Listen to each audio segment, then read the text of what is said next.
خصوصاً علی افضلہم وخاتم النبیین محمد الامین وعلی آلہ وصحبہ اجمعین. اما بعد فاعوذ باللہ من الشیطان الرجیم. بسم اللہ الرحمن الرحیم. اب یہ دوسری قوم ہے. قوم نوح ہی میں سے بچے ہوئے ان کے 3 بیٹوں میں سے حضرت سام کی اولاد میں عاد ایک بڑی شخصیت ابھری، اس سے پھر ایک پوری قوم وجود میں آئی. وَإِلَىٰ عَادٍ أَخَاهُمْ هُودًا، اور قوم عاد کی طرف ہم نے ان کے بھائی حضرت ہود علیہ السلام کو بھیجا. قال یا قوم اعبدوا اللہ ما لکم من الہ غیرہ، وہی بات انہوں نے کہی ہے، میری قوم کے لوگ اللہ کی بندگی کرو، تمہارا کوئی الہ کے سوا نہیں ہے. افلا تتقون، تو کیا تم ڈرتے نہیں ہو، باز نہیں آتے ہو. قال الملأ الذین کفروا من قومہ، کہا اس کے قوم میں سے جن سرداروں نے انکار کیا تھا، کفر کیا تھا، انا لنراک فی صفاحۃ، ہم تو یہ دیکھ رہے ہیں کہ تم کسی بے عقلی میں، حماقت میں مبتلا ہو گئے ہو. وَإِنَّا لَنَظُنُّكَ مِنَ الْكَاذِبِينَ، اور ہمارا گمان یہ ہے کہ تم جو کچھ کہہ رہے ہو جھوٹ کہہ رہے ہو، کوئی وحی وغیرہ تم پر نہیں آئی ہے. قال یا قوم لیس بی صفاحۃ، انہوں نے پھر اسی انداز میں کہا میری قوم کے لوگوں سنو سمجھو، مجھ پر کوئی حماقت جو ہے وہ مسلط نہیں ہوئی ہے. وَلَٰكِنِّي رَسُولٌ مِّن رَّبِّ الْعَالَمِينَ، میں رسول ہوں تمام جہانوں کے پروردگار کی جانب سے. أُبَلِّغُكُمْ رِسَالَاتِ رَبِّی، میں تو اپنے رب کے پیغامات تمہیں پہنچا رہا ہوں. وَأَنَا لَكُمْ نَاصِحٌ أَمِینٌ، میں تمہارا خیر خواہ ہوں، امانت دار ہوں. وہی بات جو اللہ کی طرف سے آ رہی ہے تمہیں پہنچا رہا ہوں. اب عجبتم ان جاءکم ذکر من ربکم علی رجل منکم، کیا تمہیں بہت تعجب ہے اس بات پر کہ تمہارے پاس تمہارے رب کی طرف سے ذکر اور یاد دہانی اور نصیحت آ گئی ہے تم ہی میں سے ایک شخص کے اوپر. لینذرکم، تاکہ وہ تمہیں خبردار کر دے. واذکروا، اور ذرا یاد کرو، اذ جعلکم خلفاء من بعد قوم نوح، جبکہ اللہ نے تمہیں قوم نوح کی بربادی کے بعد ان کے نائب بنا دیا، ان کے جانشین بنا دیا. قوم نوح کی سطوت ختم ہوئی، اس کے بعد تمہیں اللہ نے عروج عطا فرمایا. وزادکم فی الخلق بسطۃ، اور تمہیں تخلیق میں، خلق میں تمہیں بڑی کشادگی دی. یہ بڑے قداور لوگ تھے، بہت جسیم لوگ. اس شداد جس کی جنت مشہور چلی آتی تھی، اب اس کے بھی سراغ نکل آیا ہے. اسی جو ساؤدرن صحرا ہے اس عربین پیننسولا کا، اس میں اس بڑی باریک ریت ہے وہاں پر کہ جس میں کوئی چیز ٹک نہیں سکتی، جو چیز بھی اوپر جائے گی وہ دھنس جائے گی اندر. موٹی موٹی ریت ہوتی ہے تو وہ اوپر کسی چیز کو سنبھال لیتی ہے. اور اس کی تہ میں اب جو ہے سیٹلائٹس وغیرہ کے ذریعے سے جو دیکھا جا رہا ہے، تو وہ شہر جس میں 30 اس کے برج تھے اس کے فصیل کے، تو جنت شداد جو مشہور ہے اب وہ اس کا سراغ لگایا جا چکا ہے. وہ دفن ہے اسی صحرا میں اور بہت نیچے ہے زمین کے. شداد وہ عاد ہی کی قوم کا ایک بادشاہ تھا. تمہارے جسم کے اندر تمہیں وسعت دی ہے، پھیلاؤ دیا ہے. فاذکروا آلاء اللہ لعلکم تفلحون، تو اللہ تعالیٰ کے احسانات کو یاد کرو تاکہ تم فلاح پاؤ. قالوا اجئتنا لنعبد اللہ وحدہ، ہوتا کیا تھا کہ جب ان میں زوال آتا تھا، خرابی آتی تھی، گمراہی آتی تھی، تو اللہ واحد کے ساتھ اور چھوٹے چھوٹے معبود، کوئی اپنے اولیاء اللہ ہیں، کوئی اور ہیں، ان کے نام پر بت بنا لیے ہیں، ان کی تصویریں بنا لی ہیں، ان کی قبروں کو پوجنا شروع کر دیا ہے، کوئی اور من گھڑت دیوی دیوتا گھڑ لیے ہیں. تو اب اس کے بعد آ کے جب رسول آتا تھا پھر کہتا تھا کہ تم کس حماقت میں مبتلا ہو گئے ہو، یہ خدائے واحد کی بندگی کرو. تو وہ کہتے تھے قالوا اجئتنا لنعبد اللہ وحدہ، اے ہود کیا تم آئے ہو ہمارے پاس کہ ہم صرف اللہ کی بندگی کریں جو اکیلا ہے. وَنَذَرَ مَا كَانَ يَعْبُدُ آبَاؤُنَا، اور چھوڑ دیں ہم ان کو جن کو پوجتے تھے ہمارے آباء و اجداد. فَأْتِنَا بِمَا تَعِدُنَا، تو لے آؤ جس کی تم ہمیں دھمکی دے رہے ہو، عذاب سے ڈراتے ہو، لے آؤ عذاب. ان كنت من الصادقین، اگر تم سچے ہو. قال قد وقع علیکم من ربکم رجس، انہوں نے فرمایا کہ تم پر تمہارے رب کی طرف سے گویا کہ عذاب واقع ہو ہی چکا ہے، اتنا یقینی ہو چکا ہے تمہاری اس ہردرمی کی وجہ سے. وغضب، اور اللہ کا غضب جو ہے تم پر مسلط ہو چکا ہے. اتجادلوننی فی اسماء سمیتموہا انتم وآباؤکم، کیا تم مجھ سے جھگڑ رہے ہو ان ناموں کے بارے میں جو تم نے اور تمہارے آباء و اجداد نے رکھ لیے تھے؟ یہ کس بلا کا نام ہے؟ لات اور منات اور عزا اور ہبل کون ہے یہ؟ کیا ان کی حقیقت ہے؟ کیا سند ہے؟ یہ نام ہے، یہ تو گویا کہ اس وقت کے معبودوں کے نام کچھ اور ہوں گے. اتجادلوننی، کیا تم جھگڑ رہے ہو مجھ سے فی اسماء، کچھ ناموں کے بارے میں، سمیتموہا جو رکھ لیے ہیں تم نے، انتم تم نے بھی، وآباؤکم اور تمہارے باپ دادوں نے، ما نزل اللہ بہا من سلطان، اللہ نے اس کے لیے کوئی سند نہیں اتاری. فانتظروا انی معکم من المنتظرین، تو ٹھیک ہے کرو انتظار، میں بھی تمہارے ساتھ انتظار کر رہا ہوں. یعنی کب تک اللہ تمہیں مہلت دیتا ہے اور کب اللہ تعالیٰ کی طرف سے عذاب استیصال آ جاتا ہے. فانجیناہ والذین معہ، تو ہم نے بچا لیا اس کو اور جو لوگ اس کے ساتھ تھے اہل ایمان، برحمت منا، اپنی رحمت سے، وقطعنا دابر الذین کذبوا بآیاتنا، اور ہم نے جڑ کاٹ دی اس قوم کی، ان لوگوں کی جنہوں نے ہماری آیات کو جھٹلایا تھا۔ 7 دن اور 8 راتوں تک یہ ایک مسلسل ایسی تیز آندھی چلی ہے جس نے اٹھا کر پٹخ کر مارا ہے ان کو، اور یہ سب کے سب ہلاک ہو گئے۔ حضرت ہود اور ان کے ساتھی جو وہاں سے ہجرت کر کے چلے گئے تھے، جب بھی عذاب الہی آنا ہوتا تھا پھر ہجرت کا حکم آ جاتا تھا۔ وَقَطَعْنَا دَابِرَ الَّذِينَ كَذَّبُوا بِآيَاتِنَا وَمَا كَانُوا مُؤْمِنِينَ، اور نہیں تھے وہ ایمان لانے والے۔ وَإِلَىٰ ثَمُودَ أَخَاهُمْ صَالِحًا، اب یہیں سے جنوبی علاقے سے یہ حضرت ہود اور ان کے ساتھی یہاں سے نکلے ہیں اہل ایمان، اور یہ جزیرہ نما عرب کے جو ہے شمال مغربی کونے میں جا کے آباد ہو گئے ہیں۔ یہ ہجر کا علاقہ کہلاتا ہے اور یہ علاقہ سمود کا ہے۔ وہاں جا کر پھر ان میں ایک اور شخصیت زبردست سمود کوئی بڑے سردار ابھرے جن کے نام سے یہ قوم سمود مشہور ہو گئی۔ وَإِلَىٰ ثَمُودَ أَخَاهُمْ صَالِحًا، قوم سمود کی طرف ہم نے بھیجا ان کے بھائی صالح کو۔ قَالَ يَا قَوْمِ اعْبُدُوا اللَّهَ مَا لَكُم مِّنْ إِلَٰهٍ غَيْرُهُ، وہی بات انہوں نے کہی، اب میرا خیال ہے کہ ہر دفعہ ترجمہ نہ کروں۔ قَدْ جَاءَتْكُمْ بَيِّنَةٌ مِّن رَبِّكُمْ، تمہارے پاس تمہارے رب کی طرف سے ایک خاص نشانی آ گئی ہے، یعنی وہ جو اونٹنی کا معجزہ تھا۔ حضرت ہود کے بارے میں اور حضرت نوح کے بارے میں کسی معجزے کا ذکر قرآن میں نہیں ہے، معجزے کا ذکر سب سے پہلے حضرت صالح کے بارے میں آتا ہے۔ قد جاءتکم بینۃ من ربکم، تمہارے پاس تو ایک کھلی نشانی آ گئی تمہارے رب کی طرف سے، ھذہ ناقۃ اللہ، یہ اللہ کی اونٹنی ہے جو تمہاری نگاہوں کے سامنے ایک چٹان سے برآمد ہوئی ہے۔ لکم آیتن، یہ تمہارے لیے ایک نشانی ہے، فذروھا، تو دیکھو اسے چھوڑے رکھو، تاکل فی الارض اللہ، وہ اللہ کی زمین میں کھاتی پھرے جہاں سے چاہے، ولا تمسوها بسوء، اور اسے کوئی مس نہ کرنا کسی برے ارادے سے، یعنی گزند پہنچانا، اس کو نقصان پہنچانے کی کوشش نہ کرنا۔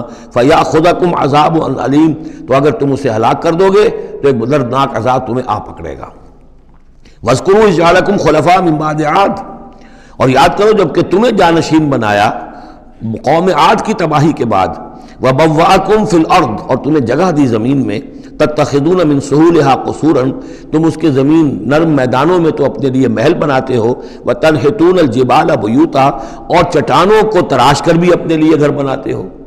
میدانوں میں تعمیر کرتے تھے قصورا، قصر جو وہ محل بناتے تھے، ظاہر بات ہے ان کا تو اب کوئی نام و نشان نہیں ہے، وہ تو محل جو ہے کبھی کہ کئی ہزار سال پرانی باتیں حضرت ابراہیم سے پہلے کی ہیں، لگ بھگ یوں سمجھیے کہ 6000 سال قبل کی بات ہے آج سے، اور 7000 سال قبل کی بات ہوگی قوم عاد کی، تقریباً اس لیے زمانہ بنتا ہے ان کا۔ تو اس میں فرمایا کہ وہ تو محل تو ان کے ختم ہو گئے، تنحتون الجبال بیوتا، پہاڑوں کو جو تراش کے انہوں نے گھر بنائے تھے وہ آج بھی موجود ہیں۔ فاذکروا آلاء اللہ، تو اللہ تعالیٰ کی نعمتوں کو یاد رکھو، ولا تعثوا فی الارض مفسدین، اور زمین میں فساد بچاتے مت پھرو۔ قال الملأ الذین استکبروا من قومہ، کہا سرداروں نے اس کی قوم میں سے جنہوں نے استکبار کیا، متکبر تھے، تکبر کیا، للذین استضعفوا، ان لوگوں سے جو دبا لیے گئے تھے، غریب لوگ تھے، دبے ہوئے تھے، پسے ہوئے تھے، لمن آمن منہم، ان میں سے جو بھی ان میں سے ایمان لے آئے تھے ان غرباء میں سے، اتعلمون ان صالحا مرسل من ربی، وہ کہتے تھے بڑے ہی غرور اور تمکنت کے ساتھ اور بڑے استحقار کے ساتھ، کیا تم لوگوں کا خیال یہ ہے کہ یہ صالح اللہ کا رسول ہے؟ اتعلمون ان صالحا مرسل من ربی، کیا تم لوگوں کا خیال یہ ہے کہ یہ صالح جو ہے یہ واقعۃ اللہ کا بھیجا ہوا؟ قالوا انا بما ارسل به مؤمنون، ان کا ہاں ہم تو جو کچھ وہ دے کر بھیجے گئے ہیں اس پر ایمان رکھتے ہیں۔ وہ غرباء فقراء جو ہے انہیں جواب دیتے تھے، تو ان کا جواب کیا ہوتا تھا اب ان سرداروں کا؟ قال الذین استکبروا انا بالذی آمنتم به کافرون، تو جس چیز پر تم ایمان لائے ہو ہم اس کا کفر کرتے ہیں۔ فعقروا الناقۃ، تو انہوں نے کاٹ ڈالا، ہلاک کر دیا، کوچے کاٹ دی اس ناقہ کی۔ وہ ناقہ جو ہے اس کی خوراک بھی بہت تھی، اللہ کی ناقہ تھی، وہ پانی پیتی تھی تو ایک دن کا پورا چشمہ جو ہے وہ پی جاتی تھی سارا۔ طے کر دیا گیا تھا کہ ایک دن تمہارے جو ہے باقی ڈھور ڈنگر جانور بھیڑیں بکریاں پانی پئیں گے، اور ایک دن یہ پوری ایک جو ہے ناقۃ اللہ یہ پانی پیے گی۔ تو یہ آزمائش ان کے لیے ناقابل برداشت ہو گئی، چنانچہ انہوں نے پھر سازش کی، اور ان میں سے جو بڑے بڑے سردار تھے انہوں نے ایکا کیا، یہ تفصیل بعد میں آئے گی، اور اس اونٹنی کو ہلاک کر دیا۔ فعقروا الناقۃ وعتوا امر ربہم، اور اپنے رب کے حکم سے انہوں نے سرکشی کی۔ وقالوا یا صالح ائتنا بما تعدنا ان کنت من المرسلین، اور یہ اس کو مارنے کے بعد اس کو اونٹنی کو اب انہوں نے چیلنج کے انداز میں کہا اچھا اے صالح اب لے آؤ جس کا تم نے وعدہ کیا تھا، اگر تم واقعی رسول ہو تو لاؤ کہاں ہے عذاب، ہم نے تو وہ تمہاری اونٹنی جو ہے وہ ہلاک کر دی۔ فَأَخَذَتْهُمُ الرَّجْفَةُ تو انہیں آ پکڑا ایک زلزلے نے، فَأَصْبَحُوا فِي دَارِهِمْ جَاثِمِينَ تو وہ پڑے رہ گئے اپنے ان گھروں میں، اپنی بستیوں میں اوندھے پڑے رہ گئے، سب کے سب ہلاک ہو گئے۔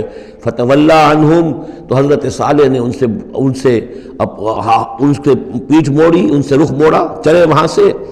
فَتَوَلَّىٰ عَنْهُمْ وَقَالَ يَا قَوْمِ لَقَدْ أَبْلَغْتُكُمْ رِسَالَةَ رَبِّي اور انہوں نے کہا اے میری قوم کے لوگوں میں نے تو تمہیں اپنے رب کا پیغام پہنچا دیا تھا، وَنَصَحْتُ لَكُمْ اور میں نے امکان بھر تمہاری خیر خواہی کی، کسی طرح تمہاری آنکھیں کھل جائیں، کسی طرح تم ہوش میں آ جاؤ، وَلَٰكِن لَا تُحِبُّونَ النَّاصِحِينَ لیکن کیا کروں کہ تم تو اپنے جو مخلص ہیں اور نصیحت کرنے والے ان کو پسند نہیں کرتے، تمہیں تو پسند آتے ہیں وہ لوگ جو تمہیں خوب سبز باغ دکھائیں، بھروں پر چڑھائیں، تمہیں جو ہے تمہارا جوش جو ہے وہ جوش میں تمہارے خون کو لے آئیں، زندہ آباد مرد آباد کے نعرے لگوائیں، تمہیں تو پسند وہ لوگ ہیں۔ وہ بات کہ کوئی شخص تم سے کوئی عقل کی بات کرے، سمجھ کی بات کرے، تمہاری خیر خواہی کی بات کرے تو پسند ہی نہیں۔ وَلُوطًا اب یہاں نوٹ کیجئے یہ 3 رسول ہیں پری ابراہمک، حضرت نوح، حضرت ہود، حضرت صالح، پری ابراہم، حضرت ابراہیم علیہ السلام سے پہلے کے۔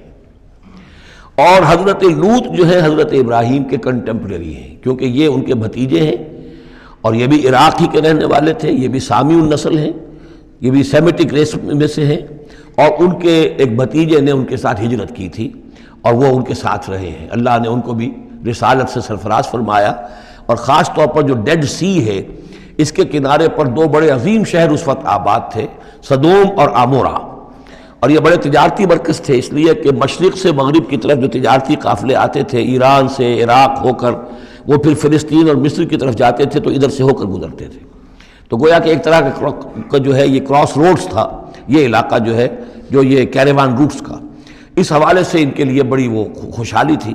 لیکن یہ کہ اس قوم کے اندر یہاں جو قوم آباد تھی حضرت لوط ان میں سے نہیں تھے، اس قوم میں سے نہیں تھے، وہ تو آئے تھے حضرت ابراہیم کے بھتیجے عراق کے رہنے والے، لیکن جو لوگ یہاں آباد تھے ان میں یہ خباثت پیدا ہو گئی تھی جسے سوڈومی کہا جاتا ہے، یعنی یہ کہ مردوں کا آپس میں جنسی اختلاط جو ہے اس کی وجہ سے یہ ہے کہ ان کے اوپر عذاب آیا ہے، تو یہ ان کی طرف بھیجے گئے ہیں حضرت لوط علیہ السلام۔ نوٹ یہ کرانا ہے کہ حضرت ابراہیم کا ذکر یہاں بیچ میں سے نہیں کیا گیا، اس کی وجہ کیا ہے یوں سمجھیے وہ نکال کر اور وہ سورہ انعام میں رکھ دیا گیا ہے، جوڑ دیا گیا ان دونوں صورتوں کو کہ انباء الرسل سب کے سب اس میں جمع ہو گئے، اور چونکہ حضرت ابراہیم کی قوم کے ضمن میں اس طرح کا واقعہ مذکور نہیں ہے واللہ عالم، لیکن قرآن میں صراحتاً مذکور نہیں ہے، لہذا وہ ایک علیحدہ نوعیت کی شے ہے، وہ قصص النبیین کے ٹائپ کی چیز تھی جو ہم پڑھ چکے ہیں سورہ انعام میں، یہ انباء الرسل چلے آ رہے ہیں، لہذا یہاں حضرت لوط کا ذکر براہ راست شروع ہو گیا ہے، حضرت ابراہیم کا سرے سے ہے ہی نہیں۔ ان چیزوں کے اندر ایک ربط ہے منطقی۔ وَلُوطًا إِذْ قَالَ لِقَوْمِهِ اور ہم نے بھیجا لوط کو جب کہ کہا اس نے اپنی قوم سے، جا کے جہاں آباد ہو گئے تو وہ قوم ہو گئی لیکن یہ اس قوم سے نہیں تھے خود۔ أَتَأْتُونَ الْفَاحِشَةَ کیا تم ایک ایسی بے حیائی کا ارتکاب کر رہے ہو مَا سَبَقَكُم بِهَا مِنْ أَحَدٍ مِنَ الْعَالَمِينَ کہ جو تمام جہانوں میں یعنی جہان والوں میں سے تم سے پہلے کسی سے نہیں کی، یعنی یہ کہ انفرادی کوئی فعل کہیں کو ہوتا ہو اور بات ہے، لیکن اس کو ایک اجتماعی پورا قوم کا شعار بنا لینا، کھلم کھلا کرنا، اس پہ کوئی شرمانے کی بجائے اور اکڑنا، وہ یہ ساری چیزیں جو تم کر رہے ہو تو یہ تو وہ چیز ہے کہ دنیا کی تاریخ انسانی کے اندر شاید اس کی کوئی اور مثال نہیں۔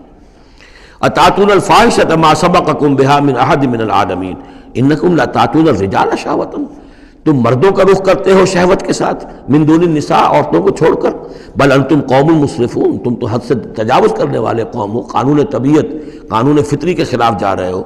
وما کان جواب قومہ تو نہیں تھا اس کی قوم کا کوئی جواب الا ان قالوا سوائے اس کے کہ انہوں نے کہا اخرجوہم من قریتکم نکالو ان کو اپنی بستی سے، انہم اناس یتطہرون یہ بڑے پاک باز لوگ ہیں۔ یعنی جواب تو کوئی نہیں تھا، کوئی دلیل نہیں تھی، کوئی عذر نہیں تھا، یا یہ کہ کوئی معذرت کرتے، کوئی شرماتے۔ انہوں نے الٹا کہا کہ یہ چونکہ لوط جو ہے یہ اب وہاں پر آباد تھے، ان کی بیٹیاں بھی تھیں، ان کی بیوی بھی تھی، لیکن بیوی جو ہے وہ اسی قوم میں سے تھی، وہیں جا کر کہیں شادی کی ہے اور وہ اپنی قوم کے ساتھ ہی ملی رہی ہے، اسی لیے وہ جو عذاب جب آیا ہے ہلاکت کا تو وہ بھی ہلاک ہوئی ہے۔ یہ صرف اپنی بیٹیوں کو لے کر نکلے ہیں وہاں سے. لیکن انہوں نے کہا کہ یہ جو گھرانہ ہے یہ لوگ بڑے پاک باز بنتے ہیں، ہمیں کہہ رہے ہیں کہ ہم بہت برا کام کر رہے ہیں، گویا کہ یہ بہت بڑے پاک ہیں، صاف ہے، تو انہیں نکالو. ہم گندوں میں ان پاک صاف لوگوں کا کیا کام؟ اخرجوہم من قریتکم، نکالو انہیں اپنی بستی سے. انہم اناس یتطہرون، یہ تو بڑے نیک اور پاک باز لوگ بنے پھرتے ہیں. فانجیناہ واہلہ، تو ہم نے نجات دے دی اس کو اور اس کے گھر والوں کو، الا امرأتہ، سوائے اس کے بیوی کے، کانت من الغابرین، وہ ہو گئی رہنے والوں ہی میں، پیچھے رہنے والوں ہی میں. وامطرنا علیہم مطرا، اور ہم نے ان پر ایک بارش بھیجی، پتھراؤ ہوا ہے بہت سخت، اور پھر زلزلہ بھی آیا ہے، شہر الٹ گیا ہے، اور یہ شہر تقریباً معدوم ہو گئے پھر. اور یہ ڈیڈ سی کے اندر ان کے دفن ہیں، سارے کے سارے آثار وغیرہ جو ہیں اس کے ساحل پر یہ تھے. فانظر کیف کان عاقبۃ المجرمین، تو دیکھو کیسا انجام ہوا مجرموں. بارک اللہ لی ولکم فی القرآن العظیم ونفعنی وإیاکم بالآیات والذکر الحکیم.